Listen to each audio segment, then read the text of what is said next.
Good evening there, everybody. What is happening? Hopefully, you all are having a wonderful day today. So, anyways, when it comes down to it, of course, if you pay attention to the boxing scene or if you're a person all in all that knows who Canelo Alvarez is, you know that Canelo Alvarez and his team, I believe his coach Eddie Reynoso yesterday announced the news that he is actually going to go up all the way to cruiserweight, which of course the limit there is 200 pounds. And of course, Canelo Alvarez, he is going to fight, I believe, the African fighter known as Ilunga, but Makabu, I believe is his name. I can't remember his full name. Now that doesn't necessarily mean that I think that he's a bad opponent just because I cannot remember, his full name or just because I cannot fully remember, all the fights that he's had. Of course, this guy, he's not an extremely well known opponent. But what I am going to say is this: I don't necessarily really have a problem with this fight. In my opinion, all in all, I do think this is an interesting fight. Now, once again, in my opinion, of course, I don't think that Olunga is an A-grade fighter. But the fact that Canelo Alvarez is going all the way up to cruiserweight and the fact that he is going to be favored in this fight, it is going to make it somewhat interesting. Like I said, I think there's certain fighters, and we're going to talk about this in the video. There's certain fighters that when they move up a couple weight divisions, they're clearly trying to avoid someone at their own weight class. And, certain people, of course, are going to argue that with Canelo Alvarez, but there's going to be more pressure on Canelo to beat Ilunga because he clearly is going to be the favorite in this fight.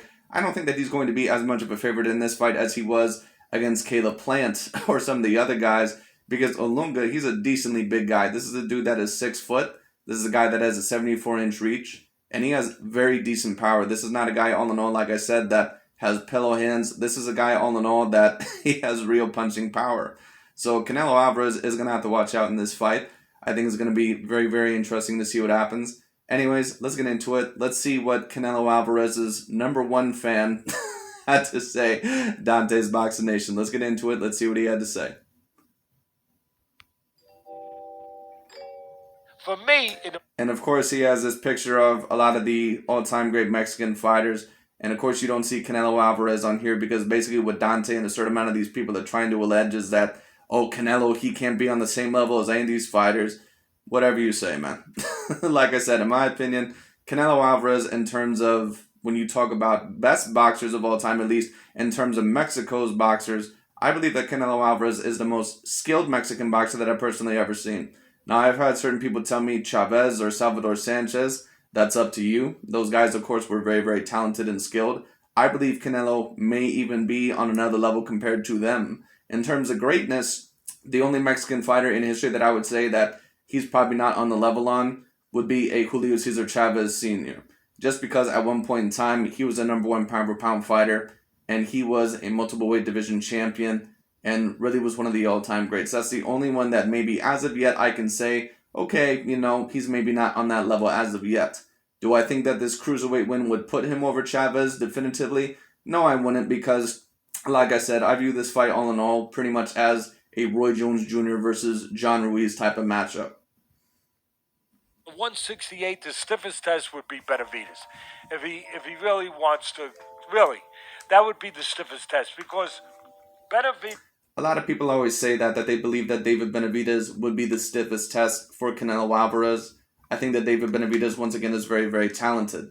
But I think that Caleb Plant, all in all, in my opinion, actually was more of a stiffer test for Canelo just because of his type of style. Because Canelo has tended to have some problems with that type of style in the past.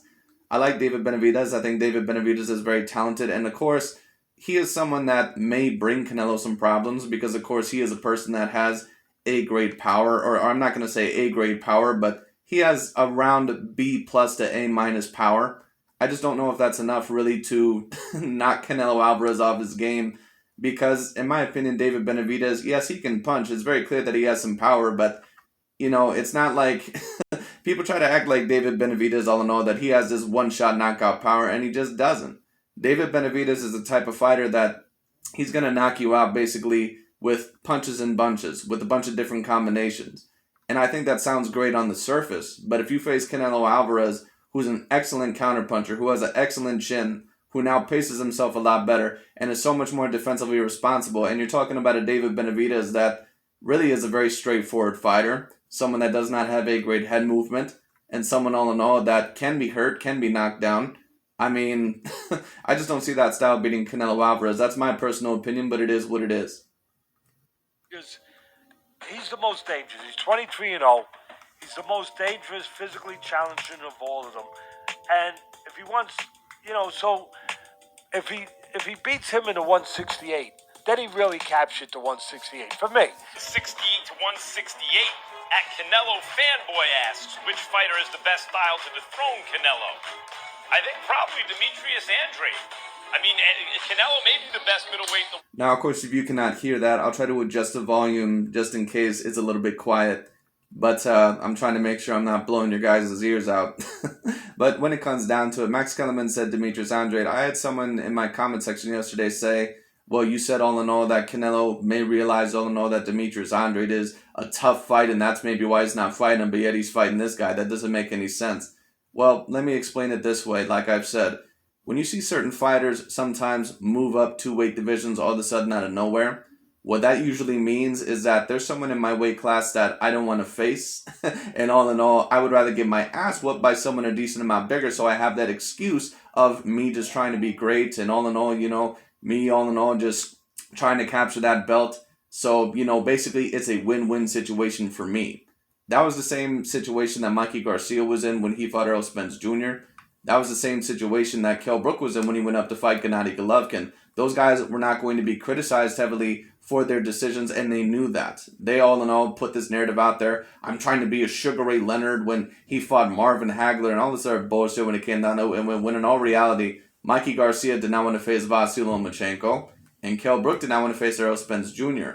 But the difference is here is that Canelo Alvarez, he's someone that can somewhat carry himself at cruiserweight. Now, in my opinion, Canelo, he's a natural 160 to 168 pounder. Somewhere around there. Probably a natural 160 pounder. But when it comes down to it all in all, bottom line is this. Canelo is going to be favored in this fight. This guy is not looked at as someone all in all that isn't a great fighter. This is a guy that is looked at as a challenge because he's decently bigger than Canelo Alvarez. But Canelo is going to have to put on work here. So I don't think that this is necessarily along the same lines as a Mikey Garcia or all in all as a Kell Brook versus Gennady Golovkin. Because those guys were pulling the bullshit angle of, oh, I'm going to try to be great, by beating someone that much bigger than me. When really, in all reality, they knew probably that they did not have that much of a chance. They just were doing that all in all. So just in case if they had to fight that someone at their own weight class, they would have an excuse and say, oh, well, I never was the same again once that fighter beat me. But I don't think that Canelo Alvarez, I don't think that he's going to get that same excuse. Because Canelo Alvarez, he's a person that right now is looked at as the clear number 1 pound-for-pound fighter. So if he loses, it's basically going to be looked at as the same thing as when Roy Jones Jr. lost to Antonio Tarver. Yes, maybe we can take a look at it and say that Roy Jones Jr. was never the same again, but at the end of the day, Roy Jones Jr., he was pretty much on that level as well. Wherever Roy Jones Jr. moved to, he was pretty much expected to win the fight. Especially when, he also went up to heavyweight and fought John Ruiz. Now, John Ruiz, he was about 22 pounds bigger than Roy Jones Jr., and I expect that Olunga, that he's probably going to be around the same size, at least have that same size advantage over Canelo Alvarez, but I could be wrong. We'll see what happens. I'd love to see Andrade get a shot. The guy can box. He's long. He's trouble for anybody. Canelo got to stop picking his own opponents, man. He needs to be in there with Cello, both of them. Charlo. I'm not sure all in all who corrected him. I think maybe it was Henry Cejudo. Mike Tyson is so punch drunk at this point in time, man. It's unfortunate, but, let me say this about Mike, though. It's not just the boxing. That dude has been drugged out of his fucking mind for I don't know how many goddamn years. You just hear Mike talking on there, yeah, Canelo got to fight the Chinchillas, and Cejudo was like, what? You mean the Charlos? What the hell are you talking about, Mike? You fight both of them. Then Fight that guy Benavides. Benavides. On the same way? Benavides. Fight both of them. If you gotta get ready for Benavides, he's gonna fight those two brothers, then he fight Benavides. Jonte's Boxing Nation, what's going on, guys? Unbelievable news. Just when you thought you had Canelo Alvarez completely cornered to where he would be forced to fight against a tough opponent, all the way from Charlo. So basically, whatever Dante was going, basically what I predicted Dante was going to say is absolutely correct. It is what it is. What I am going to say is this. I don't necessarily have a problem with certain people saying that this is not an A-grade opponent. But like I said, to me, this is pretty much on the same level as a Roy Jones Jr. versus John Ruiz. That's pretty much what this is. So that's why I don't really have a problem with this type of opponent. And on top of that, Canelo, he just fought two A-grade fighters in my opinion. So I'll give him a little bit of a break. But after this fight, he does need to face an A-class fighter. Otherwise, he is going to get some criticism, including from me. To his mandatory David Benavidez, to either Bivol or Beterbiev at 175, Canelo Alvarez finds a way to build a tunnel and sneak out of the house, El Chapo style, just to find another Rocky Fielding at a higher weight class. Now he's going to move up. Well, this is my opinion. I can't necessarily compare this guy to Rocky Fielding because Rocky Fielding at the time was not a champion. And this dude, all in all, Ilunga, this is a guy, all in all, that, like I said, I understand that Canelo Alvarez, that this is not necessarily an A-grade fight, but, or excuse me, an A-grade type of fighter, but it's a very interesting fight because I think Canelo knows, once again, he's been saying recently that when he wants, when people say his name Canelo, he wants to be looked at on the same level as Muhammad Ali, as Chavez Sr. What is Canelo basically saying? He wants to be in that conversation as one of the greatest fighters of all time, if not the greatest fighter of all time. We'll see if he gets there, but I've already said this in the past. Canelo Alvarez, he realizes all in all that he pretty much is the number one pound-for-pound boxer, and he realizes all in all that a win at cruiserweight like this, what it would do for his career. Now, whether you agree with it or not, it doesn't really matter because the majority of people out there, they're going to take a look at it all in all and basically say, wow, Canelo Alvarez was able to go all the way from 154 pounds all the way up to cruiserweight, and he was able to become a champion in each and every single one of those divisions. And like I said, there is no guarantee that Canelo Alvarez is going to win over this dude. This dude has real power. This dude, like I said, he has 25 knockouts out of his 28 wins. And he's defeated some undefeated prospects. And now a lot of people, they basically try to say that this dude's a bum. Actually, go ahead and take a look at the Ring Magazine rankings. When you take a look at the cruiserweight rankings, this guy, Ilunga, he actually, I believe, has the most amount of weeks ranked within the top 10 of Ring Magazine. So obviously this guy, he's not just some, pushover. I'm not saying that this guy is an A-plus fighter. I'm not saying that he's even an A-grade fighter. But the fact that he is a natural cruiserweight, this is going to be a very interesting fight. To cruiserweight to fight, let me try to get this name right, Ilunga Makabu, a man who's already been knocked out twice. Typical Canelo Alvarez fashion. Canelo is the only fighter in the world right now that has all of the options.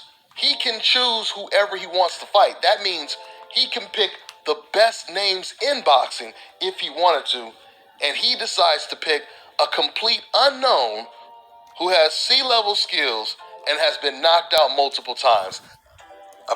I'm actually not going to say that he has C-level skills. I don't think that he has C-level skills. I think that Ilunga, all in all, when you actually take a look at some of his fights, he seems to be at least somewhat of a B-class fighter. And like I said, he has real deal power. Go ahead and take a look at some of his fights. This dude is not easy. It is what it is. Now, if you were facing someone like, within the light heavyweight division that, say would be like an Anthony Yard, then I would certainly understand a lot of the outrage. And I understand a certain amount of the outrage now, but like I said, this to me, it's pretty much along that same line as Roy Jones Jr. versus John Ruiz. But after this fight, Canelo, he is going to have to face someone that is clearly A-grade. Told you Canelo Alvarez is usually only going to fight someone if there's a good 95% chance that he will win. And this is a probably good 98% chance that he will win this fight. I would not say that. I would not say that at all. But of course, Dante, he's the same person all in all that tried to tear down the Sergey Kovalev fight, and then that fight ended up being very close. Dante knew that fight was going to be very close, and the reason why all in all he was trying to tear down that fight was to make Canelo look that much worse if he had problems against Sergey Kovalev, which of course predictably he did a little bit. Because Sergey, even at that point in time in his career, still is a very tricky fighter. It doesn't matter if the fight is at cruiserweight if you're fighting the weakest link. But once again, it's very interesting that when Terence Crawford, when he was going to go up to 154 pounds, Terence Crawford, who is a natural welterweight, and some people don't understand that because they'll say, oh, well, how can you say that? Terence has moved up multiple weight divisions. Take a look at what Terence Crawford rehydrates at. He is a person that rehydrates at 160 pounds. What that means is that he is a natural welterweight, because that's pretty much what all the natural welterweights rehydrate to. People try to act like Terence Crawford is some Floyd Mayweather Jr. or Manny Pacquiao, that he's clearly fighting in a weight division that he does not belong in. Bullshit. He is a person that is 5'8", that has about a 72 to 74 inch reach. When it comes down to it, he is the same size, if not even a little bit bigger, than some of those guys that are at the welterweight division. Canelo, at least when it comes to the cruiserweight division, Canelo rehydrates probably about to 190 to 200 pounds, around that range. I can guarantee you this guy possibly is going to be 20 pounds bigger. And that's what makes this fight so interesting. There. I mean, you have tomato cans in all divisions. Not to mention, Canelo always rehydrates to 185, 190. He walks around at 200 plus pounds. I know this from the day. I don't know if he necessarily walks at 200 plus pounds, because I think that if he was walking at 200 plus pounds, I really don't know how the hell he'd be able to get all the way down to middleweight or 168, to be quite honest with you. But some of these cruiserweights for sure are over 200 pounds. Like I said, Canelo, when he rehydrates at max, it's usually 185. Maybe he's in that 200, 201 range. This guy is going to be about 20 pounds bigger. So that's why I say, don't sleep on this guy. He used to train in Las Vegas. When no one knew who he was, he used to train at one of my friend's gyms. And my friend told me that when he first met Canelo, he didn't know who he was. He was walking around at like 210 pounds. And he was blown away because at the time, Canelo was fighting at 135. And he was like, how the hell is this dude fighting at 135 walking? So you mean to tell me, all in all, that Canelo Alvarez at one point in time was fighting at 135, but he would balloon all the way up to 210 pounds? Yeah, I'm believing that one. Around at 210. So I'm sorry, but there's no way that you're going to sit here and tell me that Canelo Alvarez, all in all, that he had to lose damn near 80 pounds, all in all, just to get back down to 135. Get the fuck out of here. That's bullshit. You're telling me that he has to lose 80 pounds of water weight? He died. Like, what are you talking about? Canelo has been used to rehydrating up to like 185, 200 pounds.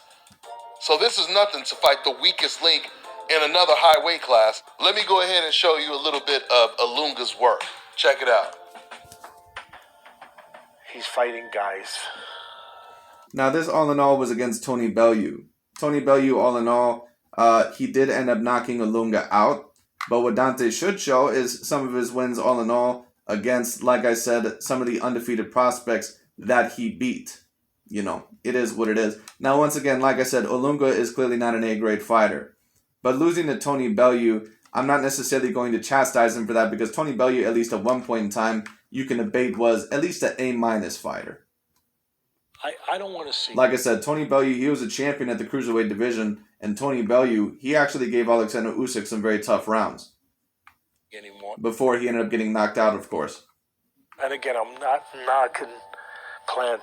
I'm glad he got $10 million. Not knocking Billy Joe. He fought a real good fight up to that point, the best he could fight, and he did get a broken orbital bone. I get it. But these guys weren't going to win the fight because of what I already said. I don't want to see them anymore. I don't want to see those fighters anymore, and they can keep doing that to complete this unbelievable contract that he signed for $350 million, whatever it is, and keep cashing these checks of $40, $50 million. I don't want to see him no more. I don't. But this is interesting that Dante, he'll show this with Canelo Alvarez, which I don't necessarily have a huge problem with. But then when it comes to someone, say, like Devin Haney, who was fighting Jorge Linares, who ended up all in all getting knocked out like 2 or 3 times out of his past 5 fights, he wouldn't show the same type of video. But once again, like I said, that's a different story, because Devin Haney was facing someone his own size. Canelo is not facing someone his own same size. Canelo is literally jumping up 2 weight divisions, And once again, he is going to be favored in this fight, so this is not a Mikey Garcia or Kell Brook type of move. I just don't. I want to see guys with enough talent to have a chance. In my mind, my cerebralness, that I can say he's got a chance because he's got enough talent, enough ability.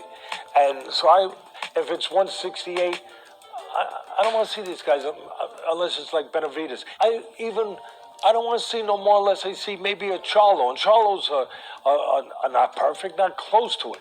But at least they got enough talent where if it's a catchweight fight and he drops down to, to make a catchweight fight to fight him, I'll look at it. And this is who Canelo decides to fight next. You know, it's crazy. I'm going to tell you guys this again. Canelo was asked when he was doing an interview, are you interested in unifying at 175? He said, no. Are you crazy? In other words, he was trying to say that those guys are too big for him. I think Canelo Alvarez realizes all in all that Artur Beterbiev and Dimitri Bivol, they are on another level than this next guy that he is going to be facing. But I do think that Canelo Alvarez is semi-interested in facing those guys. He's talked about overall facing them at a catchweight. And I think that this next fight against Olunga, I think all in all that this is going to be the deciding factor, whether he fights them at a catchweight or whether all in all that he just faces them at their natural weight. Because yes, Canelo, he rehydrates maybe at about anywhere from 185, maybe to 200 pounds at max. But when it comes down to it all in all, at least so far from what I know anyway. But like I said, this is going to be the deciding factor because Artur Beterbiev and Dimitri Bivol, those are not jokes of fighters. Those are fighters that are bigger than Canelo. They have longer reaches than Canelo. They debatably have more power than him. I mean, Artur Beterbiev certainly has more power than him, but Dimitri Bivol, he may be there as well. Those are no joke fighters. So Canelo making this move, I don't necessarily have a problem with it. Or they're just too good. Whatever the case is, he's willing to fight a weak link at cruiserweight. But he's not willing to fight the best guys at 175. And Eddie Hearn, he's been really pushing him to fight against his other fighter, Bivol. So I guess that was all cap when Eddie Hearn had told the public that Canelo Alvarez, he had said before he chose the Caleb Plant fight that he wanted to fight Better Biev next. And then he would fight Bivol. That's what the... Well, I think all in all that, like I said, that still is very possible. But I think Canelo, I think that not only is he taking a look at this and saying, I really have an opportunity to make history, kind of like how Roy Jones Jr. did over John Ruiz. That's pretty much what this is. And of course, a certain amount of people like Dante, I assume they're probably going to say, oh, you can't even compare it to that. Actually, no, you can compare it exactly like that. Because John Ruiz was not really an A-grade fighter either. That was a dude that, quiet as kept, he was the weakest link at the heavyweight division, and Roy Jones Jr. beat him. But the reason why it was still so impressive is because we all know that Roy Jones Jr., he started off at middleweight at, the early part of his career, at the beginning part of his career. That was a dude that really was probably a natural 168-pounder, and he was able to go all the way up to heavyweight and was able to win the championship. That's pretty much what this would be like in that tier. Now, whether you want to argue that John Ruiz was a little bit better than Olunga or way better than him, that's your business. But this is a fight that is along those lines. It is what it is. Plans were. Because Roy Jones Jr., he could have challenged Lennox Lewis all in all because Lennox Lewis was the defender, I believe, of the IBF and the WBC title in 2002, heading into 2003. Do you think Roy Jones Jr. called him out? No, because, of course, Roy Jones Jr., he knew that Lennox Lewis probably was a little bit too much for him to handle. And I think Canelo realizes that, cruiserweight, some of these guys, they may be a little bit too much for him to handle. But this Olunga guy, when it comes down to it, he's going to be somewhat of a decent challenge because he has some sort of skills if you take a look at some of his fights or highlights. But on top of that, he is probably going to be someone that is realistically beatable. Now look at what we're looking at. We're looking at the weakest guy in the cruiserweight division. Make no mistake about it, guys. It's still MBF. Because Canelo Alvarez is refusing to fight the best, most dangerous, undefeated black fighters. That's what... There's only 2 undefeated black fighters that Canelo Alvarez has not fought as of yet, and that's Demetrius Andrade and Jamal Charlo.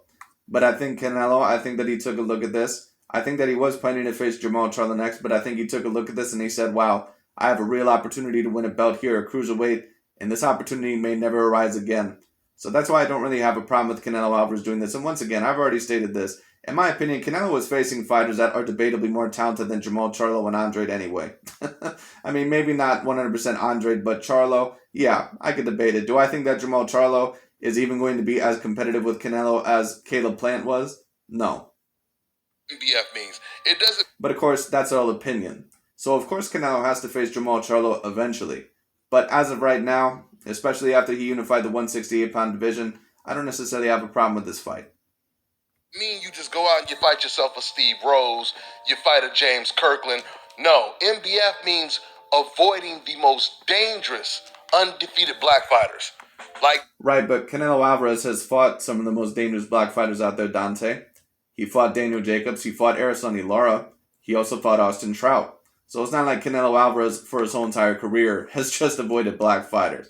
Now, do I think that he realizes that maybe Andrade is a little bit of a threat, and some people aren't going to get that? Like I said, I had someone in my comment section that said, oh, well, how can you say that when he's facing this guy? Some people don't understand. It's more embarrassing, or all in all, it's, more of a legacy fight to face someone that may be more tricky for you when they're your own same size or a little bit smaller than you. That's why Mikey Garcia would not face Lomachenko. That's why Kell Brook would not face Errol Spence Jr. at first, because they knew potentially that, wow, that's a really dangerous guy. And if I lose to that guy, that's going to affect my legacy in a very, very bad way. But if I end up losing to Errol Spence Jr., at least I can have the excuse all in all to where I say, oh, well, basically, I was way too small for him.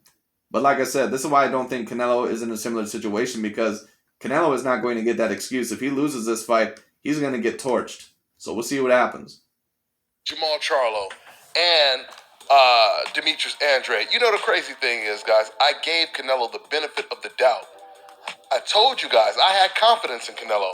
I thought Canelo, he would take the Jamal Charlo fight next because of how weak Jamal Charlo looked in his last performance. So that's giving Canelo Alvarez the benefit of the doubt. Dante, you should actually have no problem with Canelo not facing Jamal Charlo next, because that'll give him a chance to redeem himself, right? But clearly, and look stronger before Canelo Alvarez faces him. Canelo still doesn't have confidence that he can beat Canelo. That he could beat Charlo, excuse me. And you know what? I want to say something to you Canelo fans. You guys keep saying, man, he would beat Charlo easy. He would whoop his ass. My question to you is, why doesn't he have your confidence? Why doesn't he have the confidence that you guys have on your keyboard? I don't think that Charlo, all in all, when it comes down to it, I don't think Charlo is a very big threat to Canelo Alvarez at all.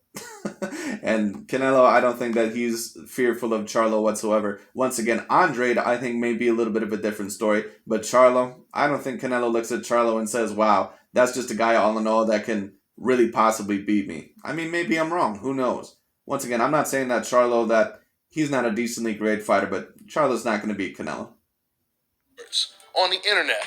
How come he doesn't have that confidence? Because you're telling us that if you were Canelo, it wouldn't have been no thing for you. You would have fought him 5 years ago. You would have destroyed both of them. Hell, you would have beat all them dangerous black fighters at 154. Right, but he fought more talented fighters than Charlo already in his career anyway. That's why, in my opinion, it's really not even that big of a deal.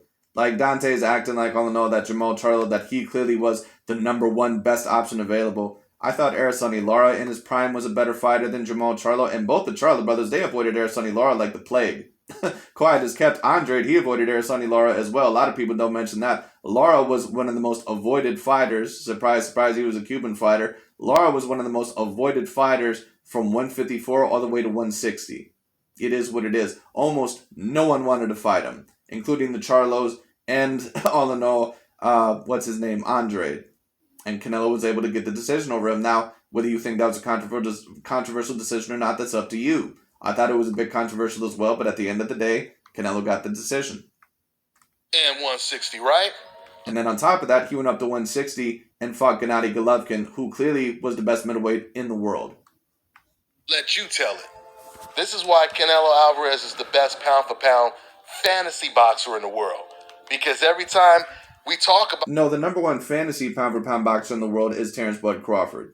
Because for a guy that always gets debated in the number one pound-for-pound, he certainly don't have any top 10 pound-for-pound wins. Canelo, it's what he could do, what he would do, but he won't do it.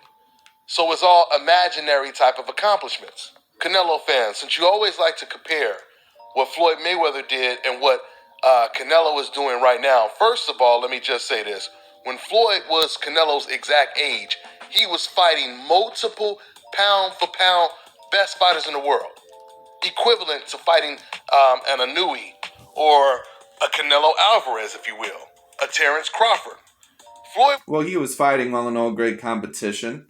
But like I said, I would not compare this to some of the fights that Floyd Mayweather Jr. had. Like I said, I would compare this to what Roy Jones Jr. did when he beat John Ruiz. That's what I would compare this to. Was fighting guys that were on the top 5 pound for pound list at the time. Canelo Alvarez was fighting guys all in all that were at the top 5 pound per pound too. It is what it is. Like I said, he beat Gennady Golovkin. He beat Miguel Cotto. He beat Austin Trout. He beat all those guys. He beat Danny Jacobs. Now, not every single one of those guys at the time were ranked top 10 pound for pound, but this is what I'm saying. Like, no fighters within those weight divisions are really ranked within the top 10 pound per pound. Besides Gennady Golovkin. Gennady Golovkin clearly was. Maybe Sergey Kovalev at the time if you really wanted to argue it, but I would disagree. You know, the only one around those weight divisions right now that would be ranked in the top 10 pound for pound, in my opinion, would probably be, like who? Maybe Archer Beef. That'd be about it. He was Canelo's age today. So why isn't Canelo attempting to do the same thing? Why isn't he going after the best competition like Floyd Mayweather was doing at his age today?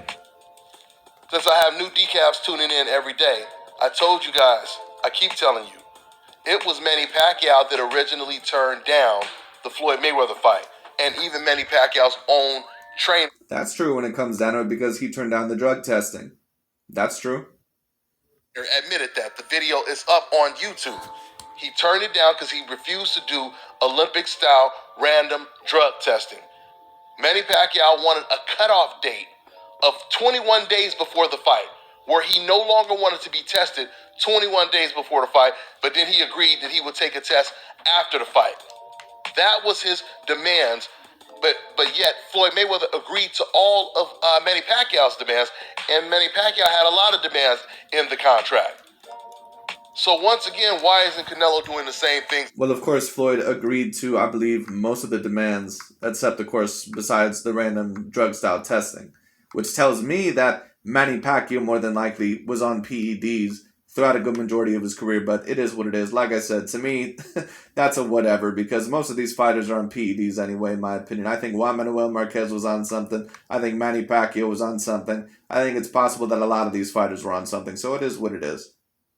That Floyd Mayweather did. How come he's not negotiating with Jamal Charlo, Dimitri Bivol, Better Biev, Benavidez, Andre, the way Floyd Mayweather originally... Well, like I said, Canelo, after this fight, if he is able to win this fight, which I would predict as of right now that he more than likely will be able to, he is going to have to face someone that is going to be A-grade. He's going to have no choice after that, because if he doesn't, then he is going to have a lot of pressure on himself.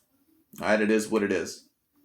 Negotiated and agreed to all the terms now when it came to Manny Pacquiao. Now the question will be, all in all, will he be able to go back down to 168? We'll see, because if I had to guess, I don't think that Canelo Alvarez, I don't think that he's really going to gain a whole bunch of weight anyway. Canelo seems like a guy that he probably can get around to that 190, 200-pound spot anyway. So maybe he'll gain a little bit of weight. Then maybe after this fight, who knows?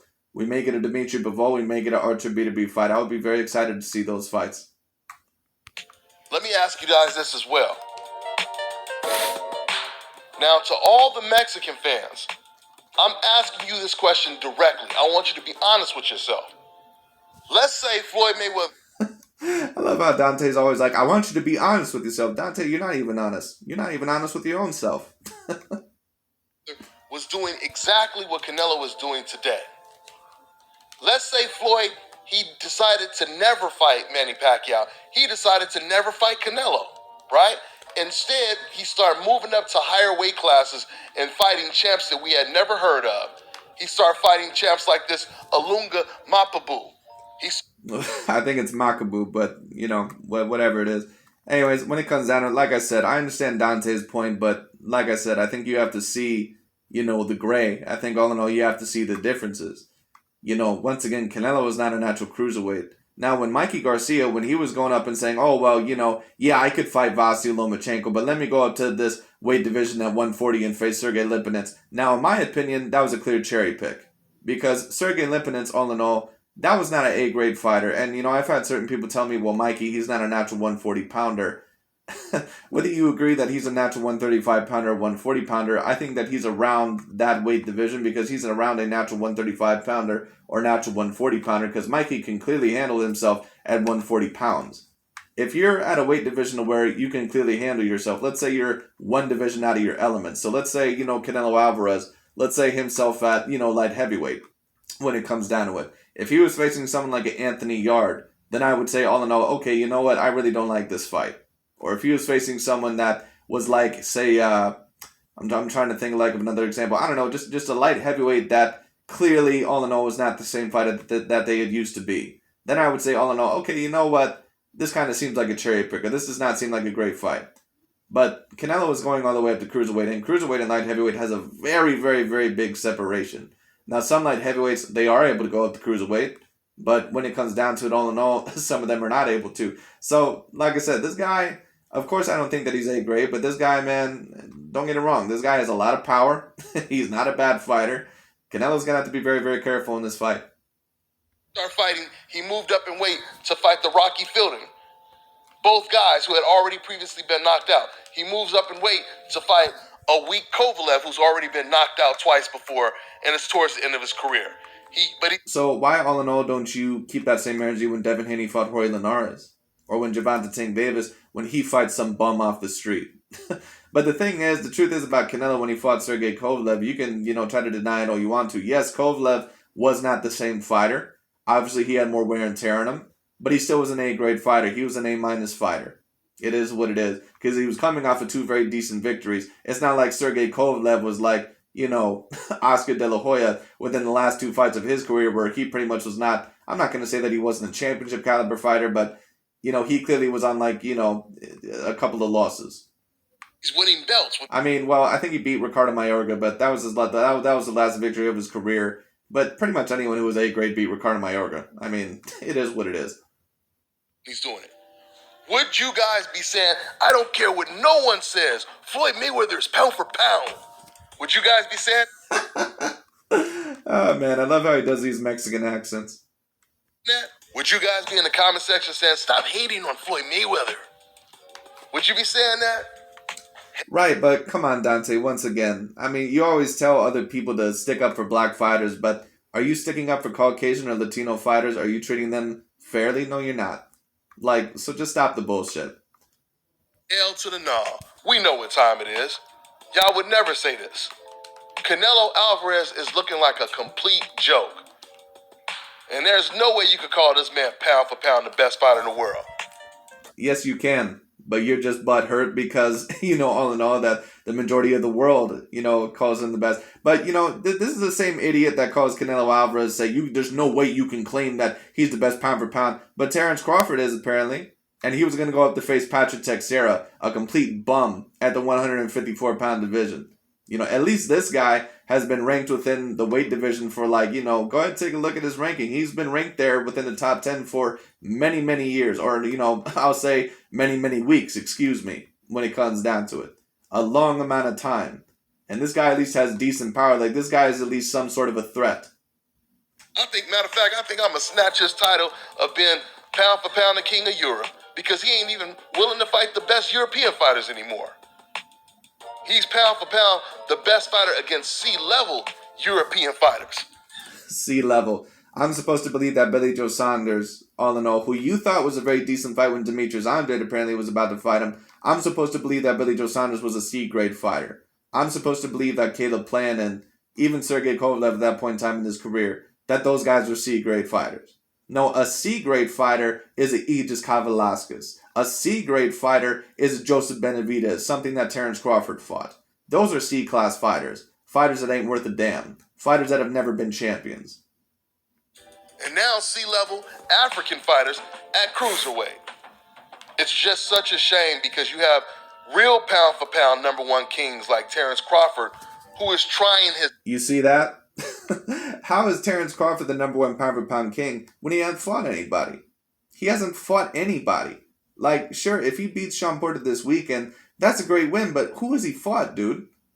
You got real pound for pound kings out here like Terrence Crawford. Who has he fought?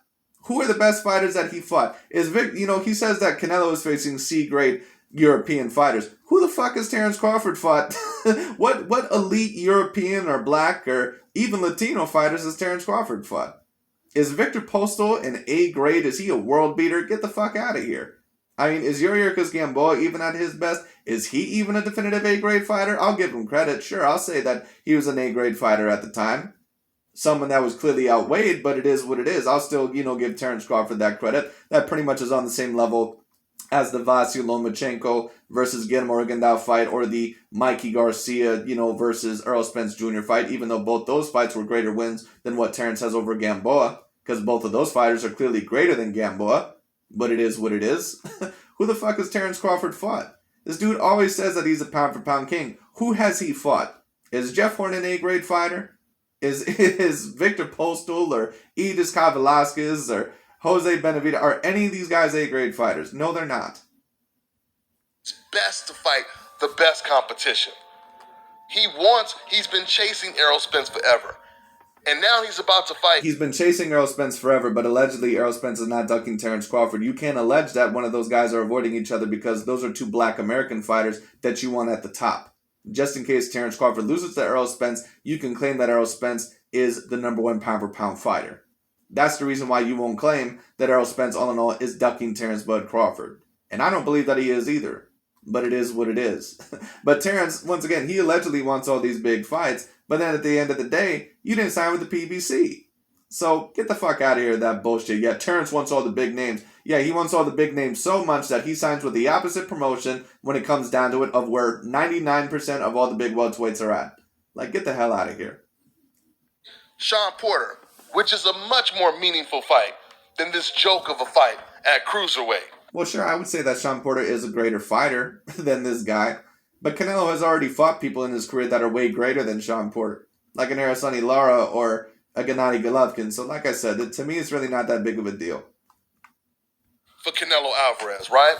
It's just a shame that he doesn't have the options. Crawford doesn't have the options to fight whoever he wants. Only Canelo does. No, he does have the options to fight who he wants because he could sign with the PBC. It's Terrence Crawford's fault why he's not getting the fight that he wants.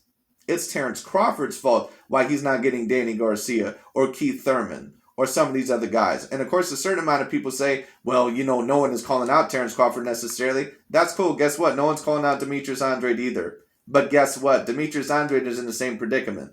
Because Demetrius Andrade, yes, he claims that he wants to face Canelo or face one of these other guys, but do you hear him calling out Danny Jacobs? Do you hear him calling out David Benavidez? Once again, I always say this. When you see a fighter that it's very hard for them to get fights.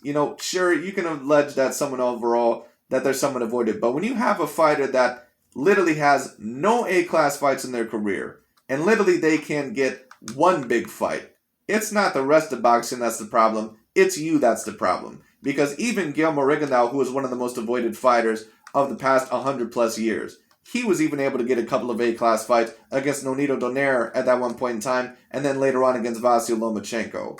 Even Arasani Lara was able to get the Canelo Alvarez fight and the Jarrett Hurd fight. So, what are you doing that these other fighters overall did not do? And in doing so, he chooses to fight the weakest opposition available. Canelo Alvarez is not even top pound. He ain't even top 5 pound for pound right now. You gotta Well, of course, that's delusional, but it is what it is. Get in the ring with fighters like David Benavidez and Charlo, Andrade, Beterbiev, Bivol. It's crazy. You fans had the nerve to say Gervonta Tank Davis fights weak opponents. He does. He does. Actually, you know what? Let's be real. This next fight that Gervonta Tank Davis has against Pitbull Cruz, all in all, he's pretty much on the same level as this guy, all in all. I would say that he's a little bit more talented than this African fighter that Canelo Alvarez is facing. But at least this is a way more interesting fight because Canelo has a clear size disadvantage over this guy. Gervonta Tank Davis, come on. It is what it is. Actually, you know what we can compare this fight to? This fight actually is somewhat similar to the Mario Barrios versus Gervonta Tank Davis fight. That's what this sort of is, compared to. Except Canelo, he's even going to be more outsized against this dude, Ilunga, than what Gervonta was against Mario Barrios. Gervonta is fighting way better competition than Canelo. way better. It ain't even. No, he's not. Who is he fighting that's better? Mario Barrios, someone who never wasn't even a legitimate champion, someone who's not even top 4 in his own division. Yeah, he looks really great, Dante. Close. Everybody that Gervonta Tank Davis has faced was either undefeated, they had a hell of a reputation in the ring, like a Leo Santa Cruz, and none of them had previous. He fought Leo Santa Cruz when it came down to it. I give him a lot of credit all in all because he was an A-grade fighter. But the rest of these guys, when it comes down to it, let's be real. Mario Barrios, come on, dude. Like, it is what it is. Rolly Romero, like, he was going to face him next. Are you kidding me? Come on. Been knocked out before.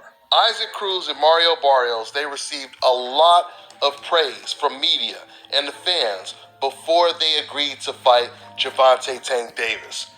Of course, and you know what? Mick Conlan, he's received a lot of, praise all in all. That one Irish fighter or whatever, he's received a lot of praise all in all, from certain media outlets and certain people. Does that mean that I think that Shakur Stevenson should face Mick Conlan next? No, because I don't think Mick Conlan's an A-grade fighter.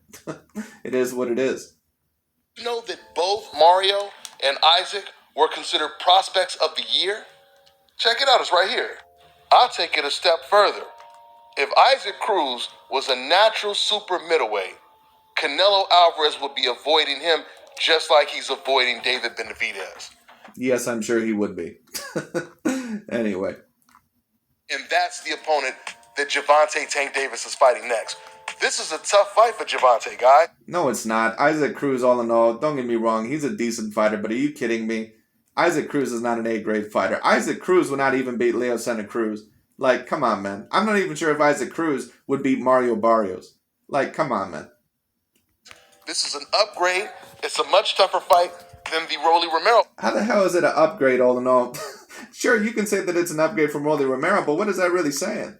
Rolly Romero is this generation's Ricardo Mayorga. Talks a lot of shit, writes a lot of, checks that his ass can't cash. C-class skill set. That's what Rolly Romero has. Rolly Romero ain't shit. Fight would have been. If you think about it, almost everyone is in a tougher fight than Canelo Alvarez right now. Devin Haney is fighting Jojo Diaz. Terrence Crawford is fighting Sean Porter. Hell, even Kambosos fighting Teofimo or vice versa. Teofimo fighting against Kambosos is more of a competitive fight than because neither one of them have been. I would not necessarily say that. Now, if you want to say that Kambosos is better for his division, I would not necessarily have a problem with that. But those guys are the same size. Like I said, Canelo, this is going to be pretty much like when Roy Jones Jr. moved up to a heavyweight and fought John Ruiz. Knocked out before. Once again, Canelo is fighting a man who's been knocked out twice and doesn't even have superb skills. And this is the reason why Terrence Crawford is pound for pound the best fighter in the world. And I'm going to tell you something else. Yes, Terrence Crawford is pound for pound the best number one because he's always fought people with superb skills. Because Victor Postal is this world beater. He's a first ballot Hall of Famer. Fucking Aegis Velasquez and Jose Benavidez and Jeff Horn. These are the real deal opponents, guys. Man, when fighters are being avoided, they should start ranking fighters that are being the most avoided.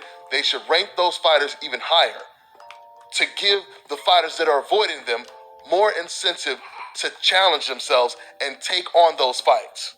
If Canelo would have fought all the dangerous fighters at 154, he would never be where he is today. That is a fact.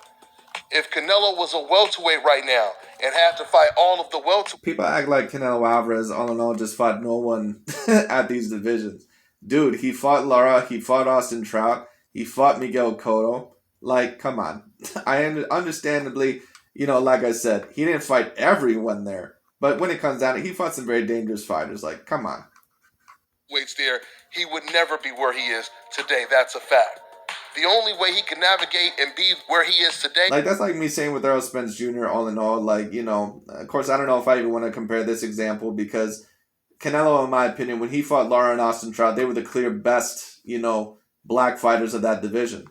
They were not even... The Charlos were not even ranked above them at the time when it came down to it. So it is what it is. And truth be told, Lara, in my opinion, is way more talented, in my opinion, in his prime than either Charlo has been. As if he's doing what he's doing right now, and that's picking the weakest opponents available. If Canelo really wants to be like Floyd Mayweather, you go after the most dangerous opponents like Canelo, like Floyd Mayweather did when he was at 135. when he was calling out Costa Zoo, when he was calling out Popo Freitas. Well, like I said, I don't think that this move would be a Floyd Mayweather move, but like I said, this would be a Roy Jones Jr. move. That's what I would compare it to. Joel Casamayor, Nassim Hamed. That's what real champions that really want to prove that they're the best do. And Canelo was doing the complete opposite. Mr. Canelo Payday Alvarez. Talking about somebody want a payday. You don't mind making a payday with somebody who just Listen to Dante. He's so pissed off. got knocked out twice and is the weakest guy in his division, right? Let Canelo Alvarez tell it. Andre wants a payday. But meanwhile, Rocky Fielding and this African guy, they didn't even ask for a payday. And Canelo like, man, I'm going to give you a payday. You ain't even got... Well, I agree once again that, all in all, that I think Canelo sees something with Demetrius Andre where he says, you know, like I said, I think he's a little bit too much trouble than what he's worth. But like I said, we'll see what happens.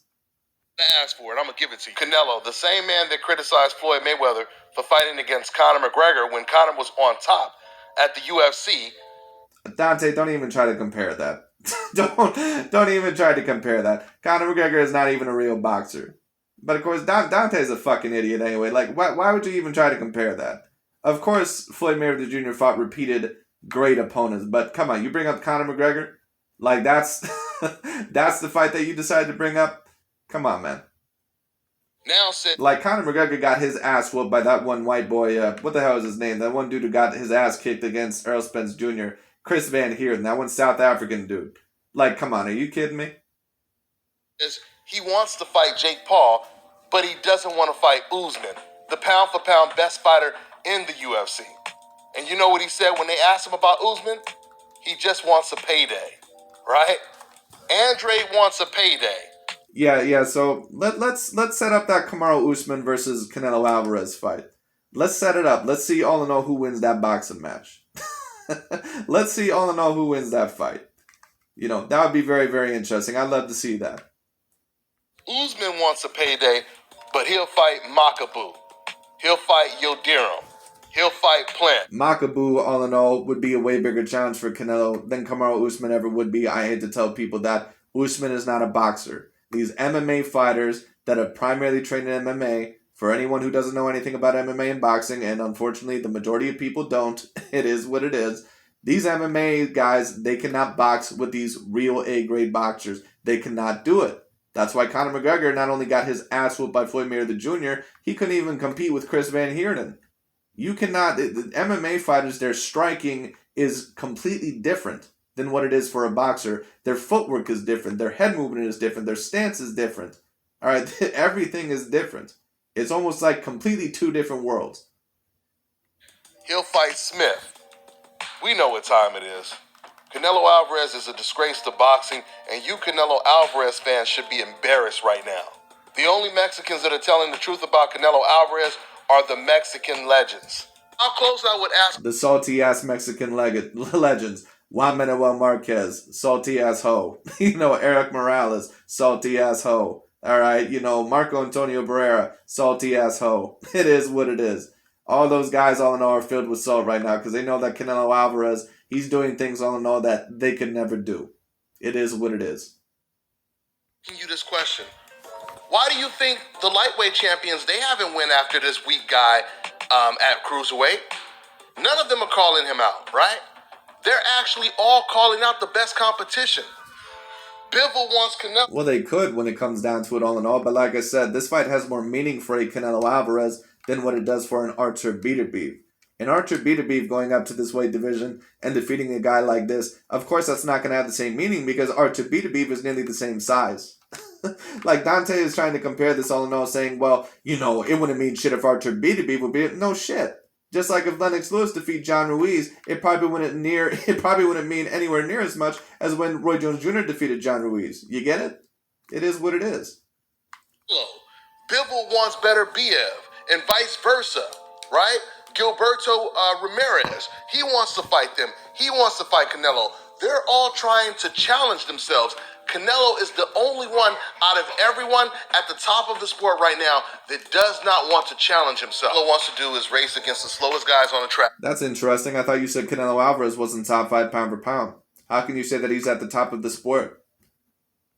And tell you that he's the fastest man in the world. Now you Canelo Alvarez fans, you can get your tissue out and start wiping them tears away. That's all I got for now.